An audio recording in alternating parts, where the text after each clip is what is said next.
Welcome to Formed, where each week we navigate a relevant topic or question through honest conversations.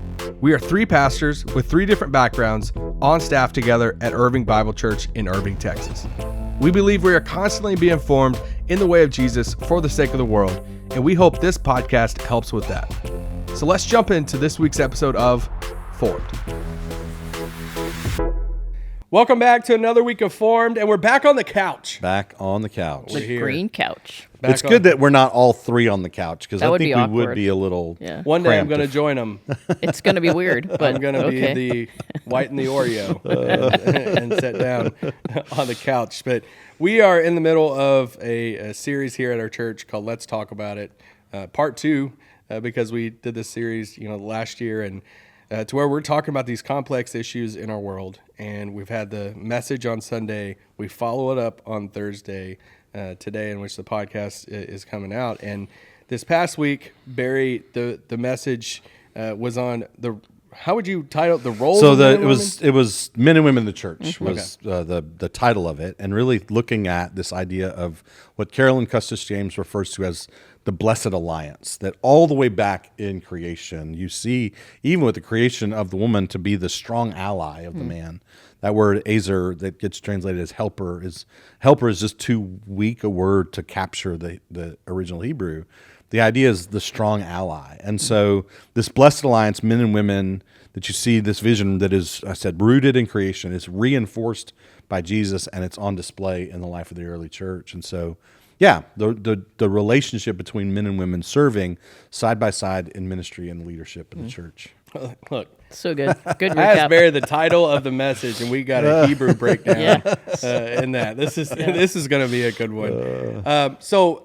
Okay, let's start here. You mentioned this in your message that there's been a lot made of, I think it was young adult men that are coming back to the church. But what we're really not talking about as much is the exodus of women from the church. What do you say is the biggest reason for that right now? I think a couple reasons I thought of. One, I think, is lack of emotional support and relational connection. I think we all long for this when we think about a church, of this place of being known and seen and valued. We talk about it here as cultivating a community of belonging. And that's, I think, true for all human beings. I think it's particularly true for women, that women really are, particularly young women. When you look at surveys by Barna and other researchers, show that young women really want authentic relationships. And often when they come to the church, I think they're more experiencing things being more overly programmatic than relational. And so that sense of connection and being known. I think secondly, women just wear so many different hats. They have so many different roles, and they're wives and mothers, and they have a career, or they're volunteering. And then a lot of them are caretakers for parents and things like that.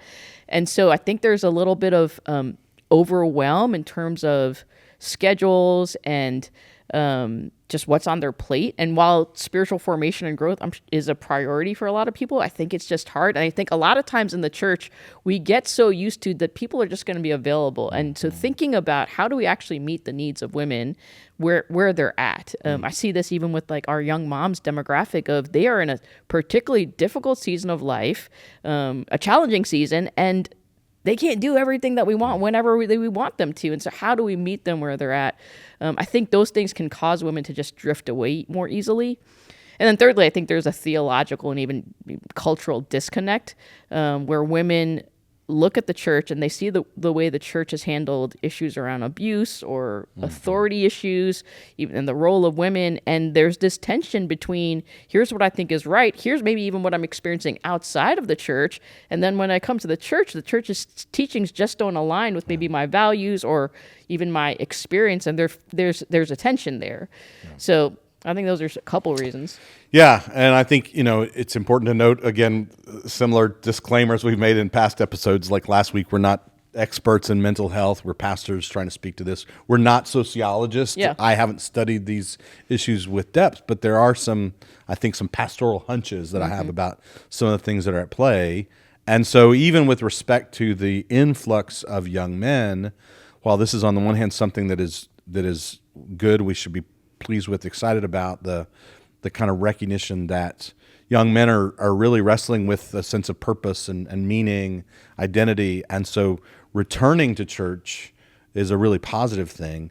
If there's a shadow side to that, the concern that I have is in a broader culture where patriarchy is sort of on the decline, if you will, how much of it is a draw into the church, because in some instances the church is the one place culturally where patriarchy is still alive and well, right? And so is there an influx of young men who are drawn to that, and that's precisely the same reason, or one reason at least, that more and more young women, this exodus, unprecedented numbers of younger women who are leaving the church, because in many churches these young women are saying, do I have a voice?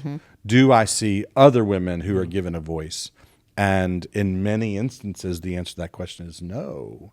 And so I think that's one of the things that's really important for us at IBC is, like, we want to be a place that young men can come in and find that sense of connection, belonging, identity, purpose, and where young women can say, yeah, I look around and I recognize there are places where I can have a voice here, and there are women that I can see who have a voice here. I love the fact that my kids have grown up in a church environment where, my boys watch their mom use her spiritual gifts.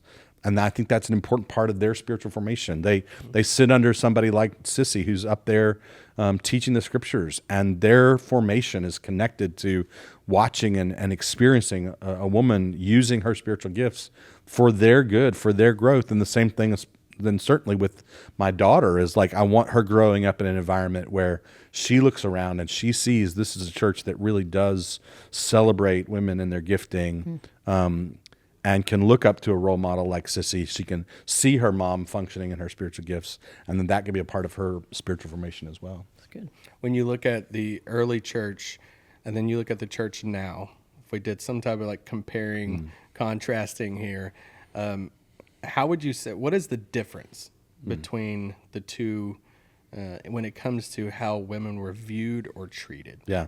So I opened the sermon on Sunday talking about the early church, and this book by a sociologist, Rodney Stark, who looked at the title of the book, The Rise of Christianity, and the way in which the church viewed and treated women was one of the contributing factors that he pointed to for the rapid growth and spread of the gospel and the church throughout the Roman Empire, that the church viewed and treated women with a kind of dignity and honor that was different than the world around them, that was actually then very attractive to the watching world. And so in the earliest centuries of the church, I think you find strong historical support for the idea that this blessed alliance, men and women serving side by side in ministry and leadership, was an important distinguishing feature of early Christianity. I think a lot of that changes historically around the time of Constantine and the early Constantinian era. So Constantine the Great becomes the Roman emperor in 313, issues the Edict of Milan that makes Christianity now legal, because up until that point it had been an illegal kind of underground cult. Well, now it's spread so rapidly that Christianity becomes a legal religion in the empire, and it's not long before it becomes the legal religion of the empire. And you have more and more this kind of wedding of church and state, the wedding of the church and the empire. And that's where you start to see a lot more hierarchy in the church that kind of mirrors hierarchy within the broader society. And you get a lot more sort of male dominance in that hierarchy that happens in those early centuries of the church, particularly the early centuries after Constantine. And so then a part of what happens, I think, historically, and this we've talked about before, like for me, the position that I hold, I have to recognize, has not been the predominant view of the church historically. And that's a challenge for me. But it seems to me that the answer to that is to recognize that the broader culture that was really patriarchal, very male dominated, actually had influence on the church from very early on. And so the church kind of capitulated to the pressure of a patriarchal culture that actually viewed women as inferior, So we even have prominent historical examples of Christian theologians that we hold in high esteem, but who said some things about women that we would just today outrightly reject because they viewed women as inherently inferior. And so part of then what has happened in our day and age is a broader cultural recognition of that this idea of women as inherently inferior is not something that is tenable. It's something that should be rejected. And that's caused us to come back to and wrestle with the scriptures and to see there is no sense in the Bible of a secondary status, a subordinate status, an inferior status for women, but actually rather recognizing what's been there all along, this vision of the Blessed Alliance that goes all the way back to creation. Yeah, I think the early church was so countercultural in its treatment of women, where you see the Greco-Roman society at that time, they think of women as second-class citizens. Women are limited in education. They're excluded from leadership. And the early church comes along and says, no, we see them as equal in value and worth and dignity. And so they're in positions of leadership. They're hosting house churches. They're teachers and leaders in the church. And so this is incredibly countercultural. And then there's this shift that takes place where there's greater restriction as Christianity moves from this grassroots marginalized movement to this dominant institution. It begins to take on, absorb the patriarchy and the hierarchical structure of the culture at that time. And so it's super interesting. I remember being in seminary in a class by Sandy Glahn and looking at the history of the church and thinking like, this wasn't always the way it was, and how this shift took place, and where we find ourselves now. We're really thinking about what do the scriptures call us to when we think about the role of women, because it really was due to cultural assimilation. Does the Bible limit the way in which women should serve in the church? Yeah, so obviously this is like the big question, right? And so a couple things. One is oftentimes we approach it from that standpoint of what can't women do? And you have a couple of passages that seem to be prohibition passages, and we'll get to those. We'll talk about those in a minute. But I think it's important that before we get to the prohibition passages, that we actually start with what did women do? Because that question then puts the other question in proper perspective. We start with what did women do? And so the first recognition is like, men and women both are filled with the Spirit and given spiritual gifts, and there doesn't seem to be any distinction between the gifts that are given to men and to women. Right there on the day of Pentecost, the reference to Joel's prophecy that your sons and daughters will prophesy. And so this idea that the Holy Spirit is poured out on both men and women are given spiritual gifts. The nature of spiritual gifts are for the edification of the body, and so I take that to be the edification of the whole body. And so you start from that recognition of spiritual gifts, and then you look at just the examples all over the pages of the New Testament of women like Phoebe, Priscilla, Junia. On and on we could go. The daughters of Philip, who are referred to as prophetesses. Many of these women that Paul names as his co-workers in the cause of the gospel, and you just recognize that there are women who prophesy, there are women who are praying publicly, there are women who are exercising their spiritual gifts for the edification of the whole church, that are co-laborers alongside Paul, alongside men in the church. And so once you see all the things that women actually did in the pages of the New Testament, then you come to these two, I take to be only two prohibition passages that seem to limit what women can do. And one of those, which is in 1 Corinthians, the first one around the idea of women should be silent in the church, 1 Corinthians 14, that pretty quickly you're able to actually dismiss that limitation passage because, well, just earlier in the same book, 1 Corinthians 11, Paul talks about women praying and prophesying in the assembly. And so if you come to 14 and he's talking about women being silent in the assembly, well, that can't possibly be an absolute prohibition to silence, or else you've got a irreconcilable contradiction in the same book.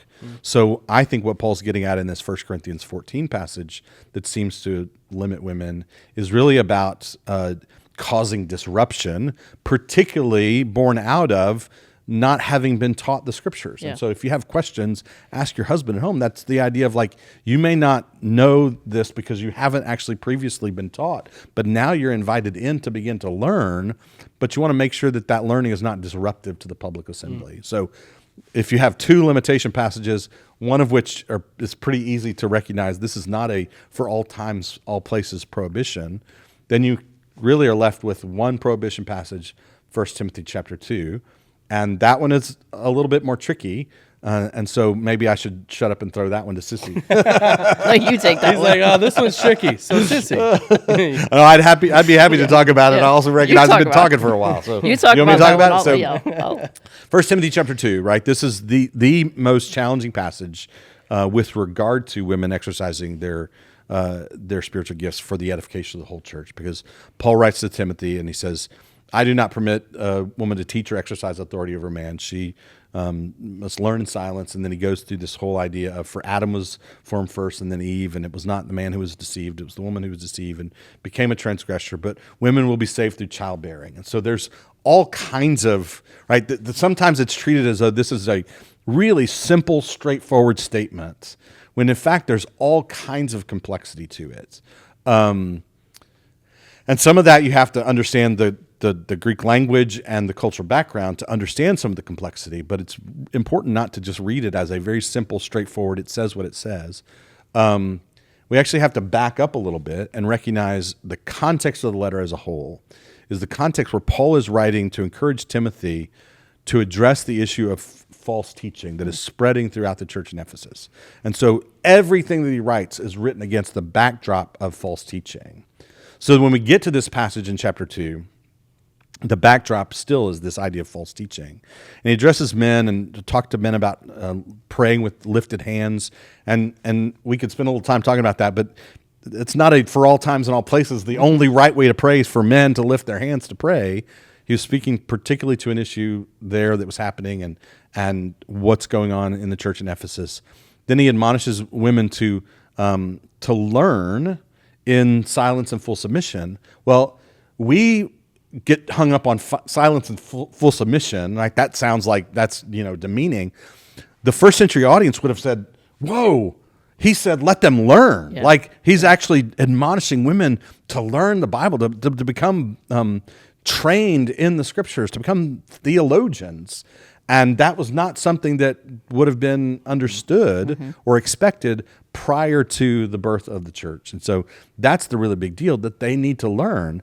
And part of the reason they need to learn is if they haven't learned, then they actually might be part of the problem, spreading the false teaching. And even when he appeals to the creation story, part of that seems to be Eve is less informed about what God has said to Adam, and therefore is the one who's deceived and then spreads falsehood. So he's using that as an example of what can go wrong if we mix this up, right?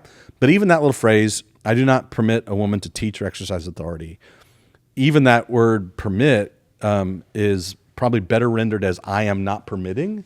So this doesn't seem, even from the grammar, of a all times and all places prohibition, but actually more fitting to the circumstances. So then we come to this little phrase, to teach and exercise authority. And the word that Paul uses there for exercise authority is a word that's not used anywhere else in the New Testament. It's a word that's actually not used very often at all anywhere in ancient literature. And where we do find examples of it being used, it seems to imply a kind of illegitimate seizing of authority, right? It is the idea of overthrowing appropriate authority rather than a mere positive sense of exercising authority. Paul actually has a word that he's used over 100 times in other places in his writing that he could have reached for in that instance if he was merely talking about the proper exercise of authority. So it seems to be that this idea of pairing these words together, Paul is getting at the idea of in the context of the church in Ephesus, women who are untrained but now have been filled with the Spirit, given spiritual gifts, usurping authority, right? Stepping in to try to take over in ways that are illegitimate, in ways that would be a problem, especially for those who have not been taught. And so this seems to be the reason for Paul's prohibition there, addressing an issue in the context of the first century church at Ephesus, rather than offering some kind of for all times in all places prohibition for women. that to me not only makes the most sense of what I see in the passage itself, but it also is what makes the most sense with everything else that you see in the New Testament in terms of what women actually did. Yeah, I think oftentimes what happens is we focus on these few debated, disputed passages, which are not universal, timeless commands. Right? Paul is writing to these churches and addressing something that's going on in these particular churches in the context they're in, and we discount the entire arc of Scripture, really, because I think you did a great job of framing it for us in the sermon of this is rooted in the creation story. Right? We're all of us, male and female, image bearers of God. That's our job title, and we have the same job description to rule, subdue, and fill. And then we see it reinforced by Jesus. We see throughout the Scriptures how Jesus never treats women as the supporting cast, right? They're not secondary at all. He invites them to be his disciples, and you did such a beautiful job of showing us that. And then, again, we've talked about the early church already, how we see that demonstrated in the life of the early church in very counter-cultural ways. They should not have been doing this, right? And they're doing it because this is the way of Jesus. This is the gospel, that throughout the Scriptures, we see that women are invited to full inclusion in the mission of God. And so to your question, no, I don't think there are any limits on the role of women in the church or in ministry or in any other sphere. I mean, we see God from beginning to end showing us this idea of the blessed alliance of there's this beautiful vision that we can show the world of men and women partnering together in this way. That really does give credibility to our gospel. Yeah. Let's say someone is listening and they didn't grow up with women holding prominent roles in the church or the church they grew up in, but they're open to like learning. They're like, hey, I'd like to kind of revisit this in my personal theology and beliefs. Where should they start? Whether it's somewhere in Scripture or maybe like a resource or something that you'd point to. Yeah, well, I would invite anybody to listen to the sermon from Sunday. It would be a good jumping off point because I did try to sort of frame this in terms of the entirety of Scripture. But in terms of resources, I think Nijay Gupta's book, Tell Her Story, does a great job of kind of capturing. I talked about the idea of like, what did women do? He actually does a really great job. He's got a whole chapter on Junia that I think is really powerful, which is interesting because it's just one verse there in Romans 16, but he does a good job of developing, again, kind of understanding the things that are said about her within that first century cultural context. And so Gupta's book is really fantastic. Lucy Pepiot has a book called Rediscovering Scripture's Vision for Women that I read earlier this year that I think is fantastic. She, again, deals with some of those really difficult passages and does so in a very compelling way. And so those would be a couple of accessible resources I really like. One of the things about Gupta's book is it's just so accessible, written for a popular audience rather than really a high-level scholarship. I think the book Discovering Biblical Equality, which is the kind of big book that addresses some of these issues that really does advocate for women serving in ministry and leadership positions, that's going to be the most technical, kind of scholarly book that you can find out there that really represents that view, that position. And so that would be a helpful resource as well. Yeah, I mean, I'd point them to our paper on our website, the IBC paper. I would also say, you mentioned in your sermon Carolyn Custis James, so Half the Church is a great book. I think there's another one that I often recommend, Men and Women in the Church by Sarah Sumner. So there's a couple. Yeah. Sissy, there's a question I had on here. Wanted to just ask you personally, could you give us a perspective of what it means to be a woman teaching and in this senior leadership space? Yeah. I think in my life I've had like two different roles that I have had the privilege of leading in, and one is in this corporate space where I spent 15 years and probably the last 8 years in a fairly high level of senior leadership, and then obviously 10 years in ministry and now serving as executive and teaching pastor. And it's been really interesting to me to compare and contrast both my experience in leading in both of those worlds, where in that corporate space, my leadership was all about my competency. So what could I do? What results could I bring? How much money could I make the company? It was about competency. And in the Big C church, what I've experienced, not necessarily at IBC, but in the church, what I've experienced was it wasn't really about my competency. It wasn't even necessarily about my calling or character. It was about how does the church view how God has gifted me and how I could use those gifts. And so it could be limiting or not. And I'm really grateful that I'm here at IBC where I feel like as women, we're empowered to lead, and I can use my gifts and the ways God has gifted me for the glory of God and for the good of people. But as I think about both of those spaces, I think what's generally true is that when women are empowered and given that space to lead and to use their gifts for the glory of God, for the good of people, the church is always better. Families are always better. Organizations are always better. We're healthier. We're stronger. We make better decisions, I think. In all these ways, we are better. I think that is a generally true principle. I think in the church, what's even more true and is that we have an opportunity both to advance the mission of God and to give credibility to the gospel. Right? This is about our witness because we get to show the world a better way to live. We get to show the world this biblical vision of men and women working together side by side, not as competitors, but as co-laborers. Like we get to show the world this beautiful picture of collaboration, that this is God's intention.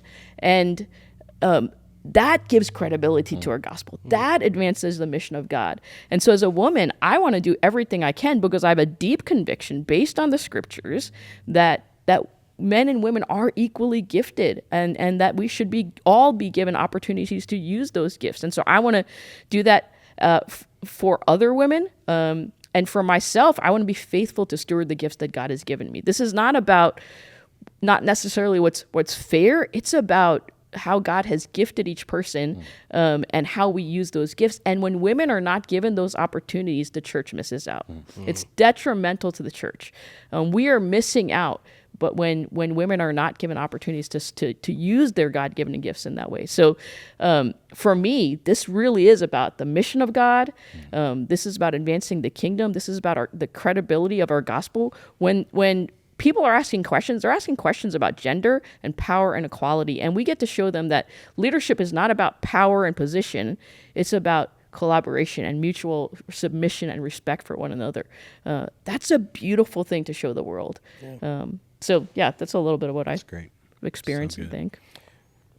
Let's kind of put a bow on the conversation here, and let's take it personal to just our church, in Irving Bible Church. What has been the history with this here at IBC? Yeah, so boy, there's a lot there to cover, and we don't have a lot of time left, but I want to just kind of give you a little summary of it. I think it was about 2006 where we had some things that were just happening in the church that caused this question to really come to the surface of like, is this okay? Is this not okay? Can we do this? Can we not do that?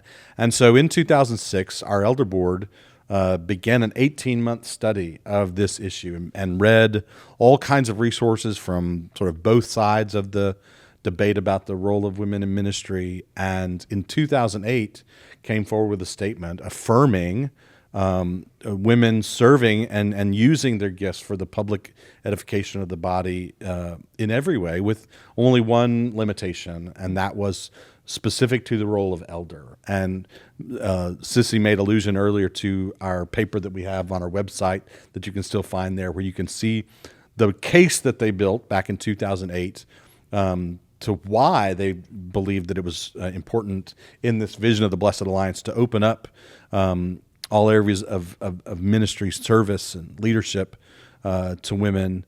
And then you can see that case for why a restriction, particularly around the role of elder.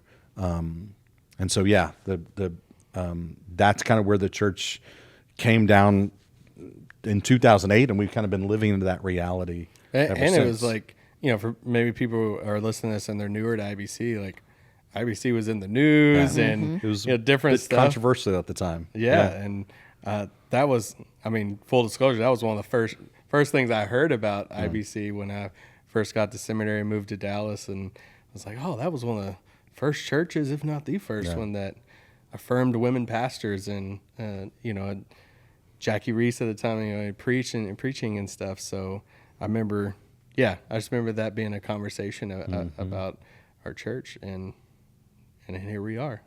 So real quick, I said I was gonna put the bow on this. If someone's listening to this and they're like, I've never revisited how I felt about women in their role in the church. Why is now a good time to revisit that? One, I think, and we talked about this maybe a little bit before, but just faithfulness to the scriptures. I think a lot of times, and this is true for me, and often when I have this conversation, I find this is true for a lot of people, that we have either grown up with a particular cultural story or maybe a church tradition and practice that has led us to have a particular perspective or view of the role of women. And so I think it's good for us to consider, is my conviction based on the stories I grew up with, the traditions I grew up with, or is it based on scripture? What's actually shaping my conviction? So I think that's an important question to ask. So faithfulness to scripture, I alluded to both of these before, but I think it impacts our witness. I think people are asking questions around gender and power and equality. And if they see a place where how the church is operating or the teachings of the church so differ from their values or from telling them what their worth and value is, I think that says something about our witness, that's damaging to us. And then I think the mission of the church, that God, if every person, male or female, is not using their gifts to the full capacity that they could be using their gifts, the church misses out, right? We are actually holding back the mission of God and our ability to disciple people and bless the world if we're not all given that same opportunity. It's really good. Yeah, I mean, even my own personal journey around developing convictions around the question go back 25 years to when I was a seminary student, and we hosted on the campus of my seminary a scholar named Craig Keener, and he engaged and they made sure not to call it a debate, but a discussion, a conversation with Darrell Bach. And so you have these two world-class evangelical biblical scholars, both of whom committed to the integrity, the authority of Scripture, and you had Keener, who was advocating biblical egalitarianism, that there is no limitation for what women can do and how they serve in the church. And then Bach, who was advocating for a version of complementarianism, but that recognized the only limitation would be this idea of elder and senior pastor. And one of the things that was fascinating to me at that point in my own development was I kind of just assumed that anybody who advocated for that sort of full egalitarian position had jettisoned the authority of the Bible, right? Nobody actually, they say, well, we know Paul said these things, but Paul was wrong. And so it was the first time that I actually heard somebody go, no, I'm submitting to the authority of every word here and believe this is actually what the Bible advocates for. This is what Paul would support and advocate for. And so that was really eye-opening for me. But then even, maybe perhaps even more influential for me, was the recognition from somebody like Darrell Bach, who said, if there are limitations, it seems as though we've drawn the circle far wider than any sense in which there would be a limitation in the scriptures. And I had to recognize, I grew up in a church where women didn't pass the offering plate, right? Women didn't speak into the microphone on the stage. There was just all kinds of limitations that were placed upon women, rather than, no, if there is a circle, the circle is very, very small. And that was very influential on me 25 years ago, and that has been part of my ongoing wrestling over the course of those subsequent decades. It's something that we still wrestle with as a church. We regularly get the question of why don't we have women elders?